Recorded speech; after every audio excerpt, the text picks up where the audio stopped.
আমাদের আজকের গল্প সেরিবা সেরিবান। সেরিবা আর সেরিবান এরা দুজনেই ছিল ফেরিওয়ালা। এরা কলসি, পুতুল, গয়না, কাপড় এইসব বিক্রি করত। সেরিবার হাঁক শুনে একদিন একটা বাচ্চা তার ঠাকুরমার কাছে বায়না ধরে, গয়না কিনে দাও। গরিব ঠাকুরমা পয়সা কোথায় পাবে? ভাঙাচোরা জিনিসের মধ্যে পড়ে থাকা একটা থালা নিয়ে এসে সেরিবাকে বলল, এটার বদলে একটা গয়না দিতে পারো কি? বার কয়েক ঘুরিয়ে ফিরিয়ে দেখে সেরিবা নিশ্চিত হয় যে এটা পুরনো একটা সোনার থালা। বুড়ি বোধহয় জানে না। লোভী সেরিবা তাদের ঠকানোর জন্যই বলে, না গো, এই থালার কোনো দাম নেই, এর বদলে কিছু দেয়া যাবে না। এই কথা বলে সে চলে যায়। সেরিবা চলে যাওয়ার একটু পরেই সেই রাস্তায় ঢোকে সেরিবান।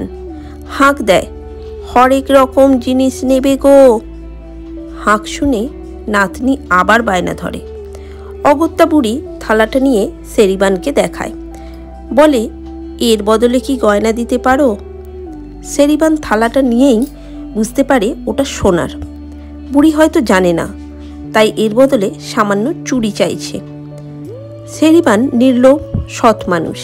সে বুড়িকে বলে, মা, এটা সোনার, এর দাম লক্ষ টাকার কম নয়।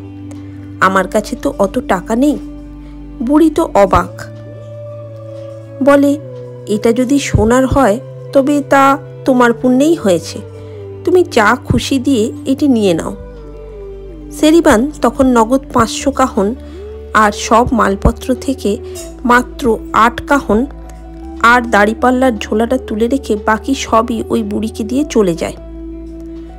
সেরিবান সোজা নদীর ঘাটে এসে নৌকায় চেপে মাঝিকে বলে, আমাকে তাড়াতাড়ি নিয়ে চলো। এদিকে সেরিবান চলে যাবার পর একটু পরেই সেরিবা আবার এসে হাজির হয় বুড়ির কাছে। বলে, কই গো, তাহলে ওই থালাটা নিয়ে এসো, দেখি কি করা যায়। বুড়ি বলে, এই যে বললে এর কোনো দাম নেই, তাহলে আবার এসেছো? বুড়ির কাছে সব ঘটনা শুনে সেরিবার মাথা ঘুরে যায়। আশা ভঙ্গ হওয়ায় সে পাগলের মতো ছুটে যায় নদীর ঘাটে। ঘাটে পৌঁছে দেখে সেরিবানের নৌকা মাঝ নদীতে।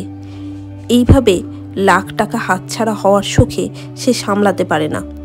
নৌকা থামাও, নৌকা থামাও বলে চিৎকার করে লাফাতে গিয়ে পা পিছলে পড়ে যায় নদীর অগাধ জলে।